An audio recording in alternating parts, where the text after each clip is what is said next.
Mayong hapon na pastor, no, Ay. sa ko ka Katoliko gyud na. Pero open man ko sa tanang mga religion. Ang ako lang pangutana pastor no, nga ang sa inyo bang religion naa ba mo'y ingnon ta saway o ikasaway sa kaning nga Katoliko?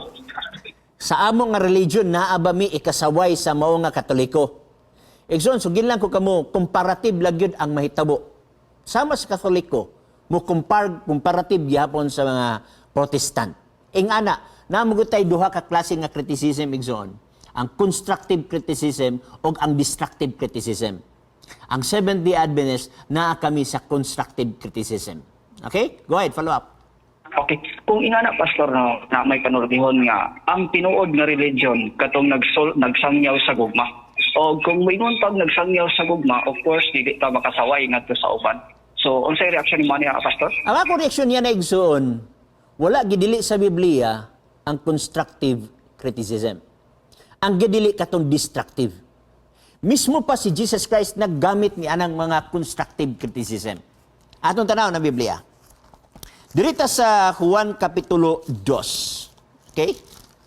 Pero atong tanaw nga kini gihimo ni Jesus Christ uban ang gugma. Basa nako. 2 sugod ta sa 14. Okay, 14. Tanaw na to ha. Og sa sulod sa templo, iyang nakita ang mga nanagbaligya, mga baka, mga karnero, mga salampati. Meaning to say, nagligosyo sulod sa templo. Og ang mga tingilis sa salapi, nga diha sa ilang pamatigayon. Og nagbuhat siya latigo. Kinsa naghimo? Si Christ. Nga pisi og iyang giabog sila, tanan, uban ang mga karnero og ang mga baka ngadto sa gawas sa templo, og iyang giabo ang mga salapi, ting pangilis, og iyang gipangbalintuwag ang ilang mga lamisa. Tingali, kung dini pa sa itong kapunahonan, unya matawag nato nga wa pa siya mailhi nga siya ang Dios, gi-criticize na siya sa Facebook. Grabe na kaya ang mga baser tingali nga noon sa baka nganong gipangbalintiwang manimo ng lamisa, wa maginimoy batasan, sulod pa gyud sa templo. Gipang abog nimo mga tao, nagkuha pa gyud kag latigo. Tingali sa mga tao nga wa pa makailan ni Jesus Christ, mapuno si Jesus Christ sa bus dinhi sa FB. Si Pablo, nagingon si Pablo kung imong tanaw ng balang kasulatan. Dili ni siya destructive criticism ang gihimo ni Pablo. Apan kini usa ka constructive criticism. Atong tan-awon kung unsay giingon ni Apostol Paul. Galacia Kapitulo 1, versikulo 7. Dili nga adunay laing maayong balita kung dili adunay na nagpagubot kaninyo og buot magatuis sa mayong balita. Mahitungod kang Kristo. Apan bisan pa kung kami o usab ba ka manulunda nga gikan sa langit, magawali kaninyo maayong balita nga supak sa amo ng gikawali kaninyo ipatunglo siya. Alang sa uban, kung wa makailan ni Pablo og si Pablo nasa tong kapanahunan karon, grabe na criticize sa Facebook. Gani si Pastor Bacalaris sa Facebook, wala maglitok og ipatunglo. Pero si Pablo naglitok og ipatunglo. Meaning to say, dili kaya ni Pastor Bacalaris ang paglitok anang ipatunglo. Kung si Pablo na parong panahona, gisaway na si Apostol Pablo. Giayo na nag-criticize din sa Facebook. Busa ako mingon igsoon, na constructive criticism, na aside destructive criticism, ang Seventh-day Adventist, magpabilin kami sa constructive criticism, meaning to say, agi og pag gitawag nato og pagtudlo uban sa gitawag natong kaagop. Atong basahon ang unang Pedro Kapitulo 3, versikulo 15. Okay? Unang Pedro 3:15. Atong basahon. Hinunua sa sulod sa inyong mga kasing-kasing. Katahiin ninyo si Kristo, ingon nga Ginoo, kinahanglan andam kamo kanunay sa pagtubag kambisan kinsa nga mangutana sa hinungdan sa paglaom nga anaa kaninyo. Hinuon, buhatan ninyo kini uban sa kahagop o kataha. Mao na nga si Pastor Bacalaris wa gyud maglitok og ipatunglo sila. Okay? Follow up, Igson. Okay, kani po siya pastor, kani po mahitungod po sa Biblia. nya na may uban god nga mga religion nga magdebate kay kinsargi ang insakto sila ha. O nya normal nga magkalahi ang ilang baruganan kay ang nahitabo managlahi man pod ang Biblia nga ilang gigamit na pastor. Tinuod ka na igsoon mismo sa panahon ni Apostol Pablo. Na nang gitawag nato og debate. Inoon sa bagay na may kategorya. Na healthy discussion, na say debate. Kaya ang debate man gud igsoon, ang definition sa debate alang sa uban, it is an oral contest between two opposing sides at definite time sa definite nga place. So kung walay time, walay place, walay proposition, mahulog na siya nga kali-kali nga lantugi. Okay? Now, ang healthy debate ang mas maayo. Kanang gitawag nato og kining healthy discussion. Dili ng straw man, dili ng murag gitawag sa uban og Oxford debate. Mabasa ba? Kung di mabasa, pildi ka. Kung di mabasa, naog ka. Kung di mabasa, ang kunong ba nimo nga nasayop ka. Kung di mabasa, magpamautismo ka ba kanako. So, nga na ang gitawag nato og dili maayo nga klase nga debate igsoon. Pero kung imong tan-awon igsoon, si Apostol Pablo naghimo sa pagpasabot. Nakiglantugi, pero kana sabto nato nga usa ka healthy nga pagpagkagiglantugi. For example, dinhi nato basahon sa Buhat, okay? Buhat kapitulo 17 bersikulo 2. Og sumala sa iyang dabatasan, si Pablo misulod niini og sulod sa tulo ka semana siya nakiglantugi kanila pinasikad sa kasulatan. Nakiglantugi kanila pinasikad sa kasulatan. Alang namo nga mga ministro sa Seventh-day Adventist, gidid-an namo ang amo nga mga sakop or nagdili ang among policy sa pakigdebate. Pero kung pananglitan adunay panahon nga naalanganin ng iglesia, unya gikinahanglan gyud nga bubarog ang Seventh-day Adventist. Ang himuon sa Seventh-day Adventist, meetingan ni siya. O guman og meeting, maaprobahan nga adunay debate, ang himuon sa Seventh-day Adventist, dalon dito sa simbahan, uban sa pag-ampo, o uban usab ang pagpuasa.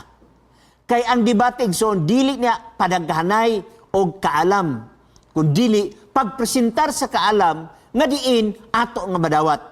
Kay kining mga mensahidor igsoon, mura ni sila og globe, sa smart, nga promote sa ila nga mas maayo ang globe, mas maayong smart, kay kusog ang signal, uguman pa ang mga una-una.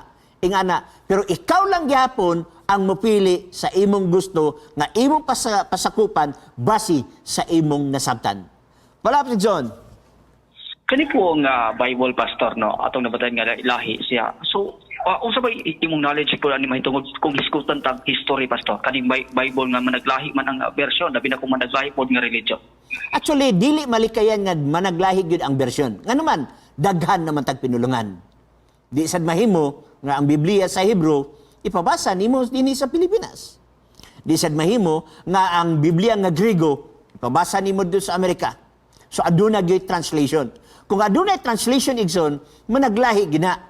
Na King James Version, na New King James Version, na New International Version, na Revised Standard Version, na Contemporary Bible, na dagan. So, ingani, dili siya ingon na nga lagyo. Lahi-lahi ang gigamit nga mga pinulungan kay ang inspirado kadtong original. Ang nag-translate, dili inspirado. Na ay mga slight nga mga interpretation sa one. Pero, dili man ta magkabalaka, tungod kay naaman ang Hebrew, naasad ang Grego. Kung ang adunay usa ka translator, masayop siya sa translation, pwede mo balik ka sa Hebrew, pwede ka mo balik sa Grego. Ang Seventh-day Adventist igsoon, gidawat na mo ang tanan nga Bible, unsa man nga mga version. Apan kung adunay teksto, nga angay konsiderahan, nga gikalibgan sa usa ka tawo, ang Seventh-day Adventist sa iyang paagi gamitan na siya og grammatical principle.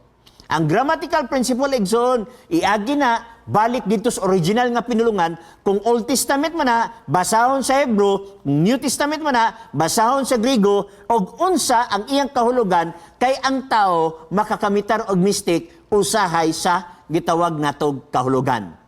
O gumanya na igsoon, ang Seventh-day Adventist usab mo gamit og gitawag natog historical principle.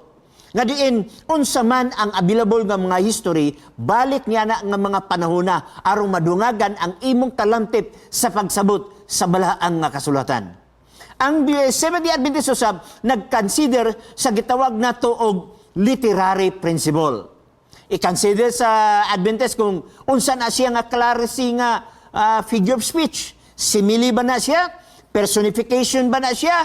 O unsa ba? Parable ba na siya? Labi na din sa Revelation, pero tindaghana sa mga symbolic diri. So ang Seventh-day Adventist, wala magpadali-dali sa iyang interpretation. Mamanggani nga ang prinsipyo sa pangutana, Pastor, muingon nga tubagon ang imong mga pangutana, mahitungod sa imong pangutana sa 28 beliefs of Seventh-day Adventist, pinaagi sa mabasa o pagpasabot sa Biblia. Okay, 5 minutes na nabilin, Exxon. Next question. Kay kanipod siya pastor no nga daghan man mo claim nga ang sila daw kuno ang religion nga mo'y tinuray nga makaluwas sa kaning katapusan kaning pagbalik lugar sa Judgment Day. So naabag kani pastor naabag religion nga nag-usa ka religion nga mao lamang ato ang angay nga sudan aron kay sure nga dito ta maluwas. Actually walay doktrina, walay pagtulunan ng Seventh-day Adventist nga nag-ingon nga ang pagpasakop sa usa ka simbahan makaluwas. Ang pagtulunan sa Seventh-day Adventist mo ni nga ang kaluwasan diha lamang kang Jesus Christ wala nay lain. Buhat 4:12, Episo 2:8, mismo imong binuhatan dili na siya pwede. Pero human ikaw nga naluwas na may iglesia or simbahan si Kristo, didto ka magpasakop. For example, ang mga apostoles, sa dihang nag-Bible study sila, o ilang gi-introduce si Jesus Christ, nga mao lamang ang makaluwas, o sa diha nga nagpabautismo kana sila, asa man na sila ibutang, kung walay iglesia nga nahitabo. Kung imong tanawon igsuon ang Biblia, gidugang sila sa iglesia. Meaning to say, adunay iglesia nga gitukod si Kristo nga diin kadtong nga bautismuhan didto na sila ipasakop. Mamanggani si Kristo nagingon sa Mateo 16:18, kay ikaw si Pedro og niining bato, which means Jesus Christ, pagatukoron ko ang akong iglesia, meaning to say mga tinuwag. O ang ganghaan sa kamatayon, dili makabuntog kaniya, kay sukad kaniya itong hangtod karon na ay mga katawhan sa Dios nga nagbantay sa sugo sa Dios, nga walay bugto, walay puas, nga gikan sa panahong Kristo, hangtod karon na ay mga grupos tao nga nagbantay sa adlong igpapahulay. So, importante gihapon ang iglesia, dili kay siya mo'y muluwas, dili si Kristo, importante siya in the sense, kay siya ang depositories sa kamatuoran, o siya usab ang mag-nurture sa mga tao ngadto sa pagkabinalaan. Last question, Exxon, before tamuin, kay gamay na kay ito panahon. Wala na? Wala na. Salamat kay pastor. Okay, daghang salamat, Exxon, sa imong pagpanawag, no?